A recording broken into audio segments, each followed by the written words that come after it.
Hi guys, I had a lot of questions about the KAL and the crochet along and the knit along, about cast-ons and about how many rows to knit up. Well, there's a reason I didn't answer those, as in this is how many you cast on, this is how many rows you need to do to get to your bust line. And that main reason is because it is dependent on two things: your measurement and your gauge, as well as not only your measurement and your gauge, but then once you get your measurements, then you have to determine how many to cast on from that based on your gauge. And then for your rows, we didn't do rows up on the gauge swatch, but I'm going to do that now. And then I will tell you about how, if you need to increase for your bust, because your bust is a larger measurement than your waist. Mine isn't. It's smaller than my waist. Well, my hips, because I want mine to go around as far as a certain point on my hips, so I want to go around that measurement.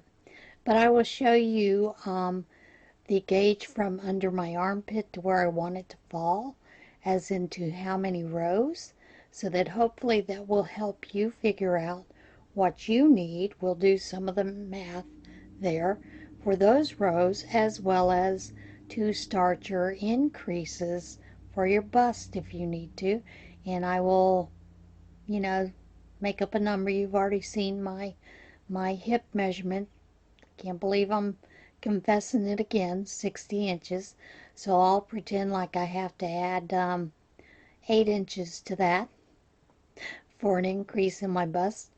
And I had you stop about an inch to an inch and a half from under your armpit, because that's normally where you would start your increases, because you don't want to do them all in one row, although you could, but a lot of people don't like doing it in one row. You do it in a couple of rows with a regular row in between. So I will show you that in the math. And this is part 2 of that workshop for either decreasing or increasing your bust. And then you will work to the point where, under your arm, which is probably another inch to an inch and a half, maybe 2 inches for you because of bust. But from there, then we will add arm length. And of course, the arms will be dependent on how long you want your sleeves to be. I'm going to show you kind of in a picture that I'm going to draw out very poorly, I might add, about that, adding on those. And I will show you, not this week because I'm not ready to do that on my first one. I have a couple more rows to do, but I will film that probably tomorrow or Friday afternoon for the part 3 where I add my arms on my crocheted piece. My knit, of course, knit takes a little longer, so I probably won't show you the knit one until Monday when I add my increases there, and I'll show you how I add those increases for each one. So now I'm going to go and change the camera angle, and we will look at the math for increasing and or decreasing your bust. Okay, now I'm going to show you, this was my gauge swatch for my crocheted piece. And basically when I get to, I'm going to turn it sideways here. I'm going to measure from 1 inch, just that 1 inch measurement. And I have, for my gauge, 1, 2, see there's 1 row, 2 row, and about 3 rows. So I'm going for my 3 rows for my gauge in the rows, and for mine up under my armpit. Now remember, I chose not to decrease for my breast because I didn't need to. I needed 17 inches for my, from under my armpit to where I want my shirt bottom to hit. So that would be multiplied by 3, and that comes up to 51 rows. So I know I'm going to crochet 51 rows for that. And I don't know where my knit swatch is, so I'll put my sweater down there for that, for counting that part. And I normally do not use my ribbing as a way to count.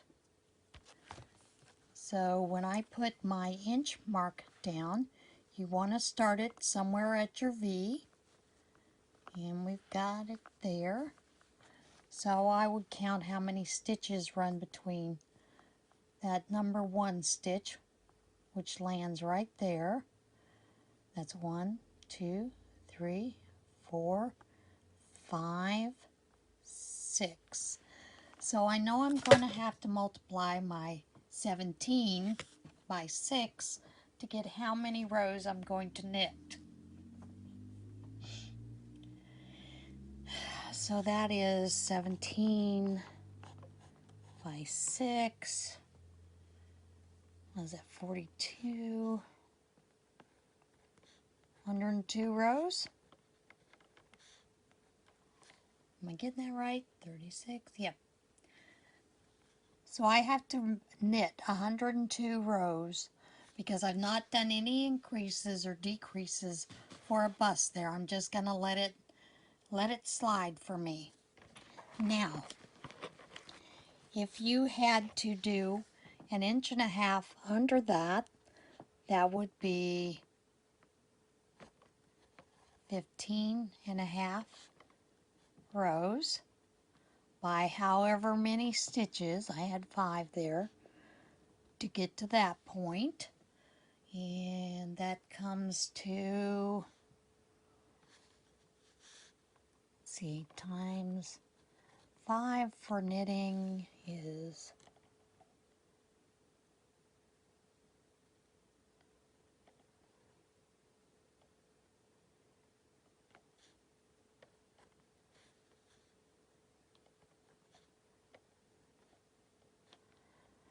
about 77.5 inches. Is that right?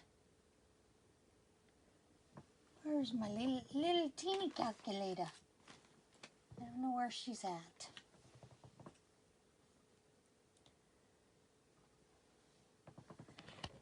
Well, let's do it the old math way.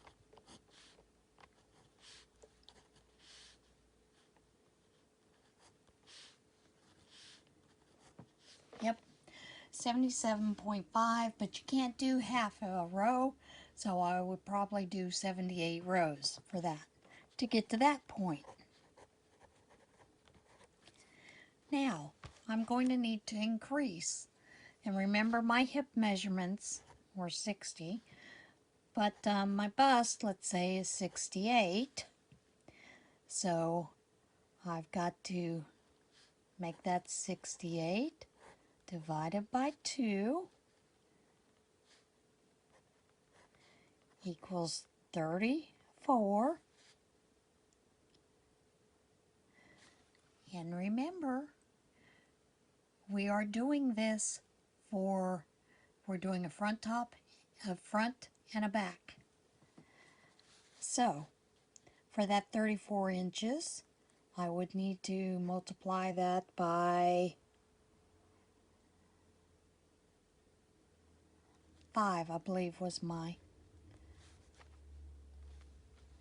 for that, it's 22,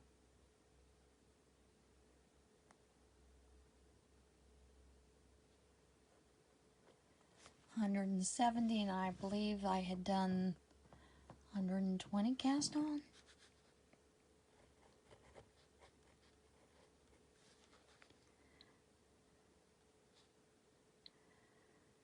150.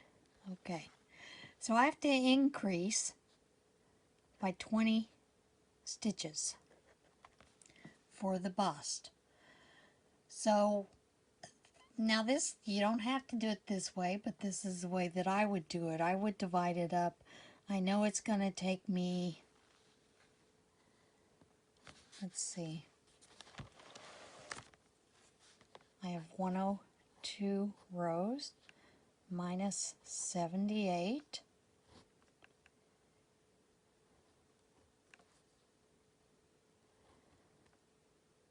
So I have 24 rows to work that in, to work those extra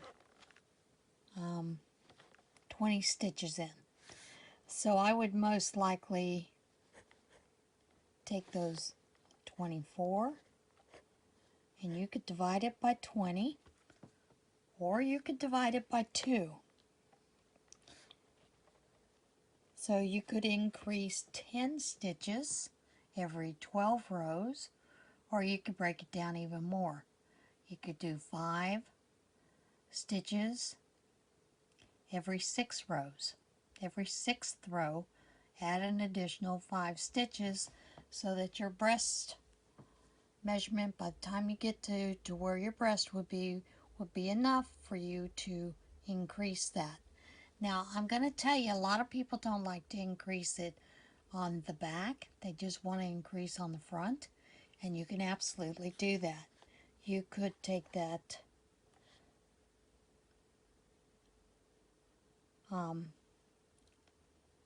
one measurement, 68,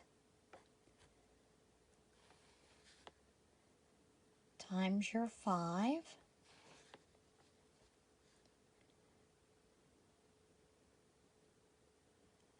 Actually, I wouldn't do that. I know that I want my back to be just that plain number of 30 times 5, which would be 150. I know I need to increase this by at least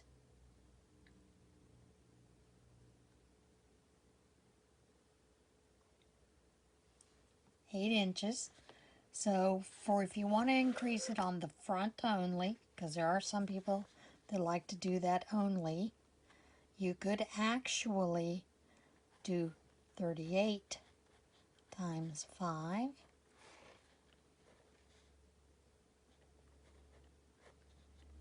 You want to increase 190 stitches, and you put in 150, so you need to increase by 40 stitches in that 24 rows. So you could divide that by 4, and then divide this by 4 in every 10 rows. No. Now I'm getting myself confused, aren't I? You want to increase by 40 stitches. If you divide that by 4, you get 10 stitches every, because you're going to divide your 24 rows left by 6, and you will get, how many rows will you get? 4.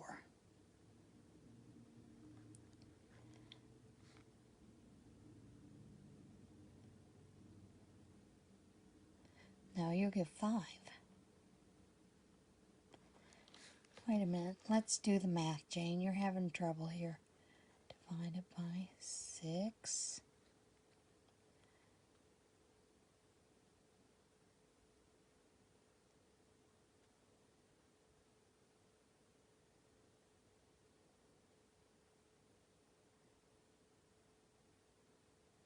Four. Yep, you're going to get 4. So you could do 10 stitches every 4th row and then knit the rows in between. Or you can add them in twos. You could do 12 stitches in one row, knit a couple of rows, and then add another 12. There's a lot of variations in the way that you can add those in. That's where you get into decisions you have to make. And I would most likely, if I were just going to increase on the front, I would probably do it 12 stitches, like where I got at, and I would add 12 somewhere in between those 150 stitches. You know, you can divide that up real easily, and you know, increase every couple of rows. I would do a knit front and back for that, for those increases. And then you could knit a couple of rows, like 2 or 3 rows, and then add your second set of 12 if 24 was all you needed. And then you'll be ready to do your bust. You could do your bust for a little bit.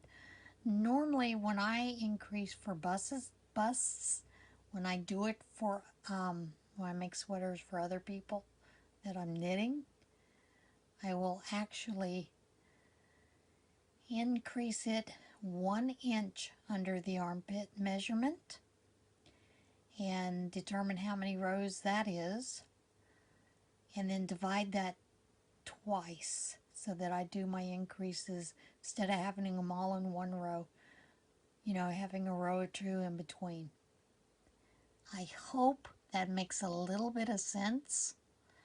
To some of you it won't. To many of you that are knitters, you may actually understand that quite easily.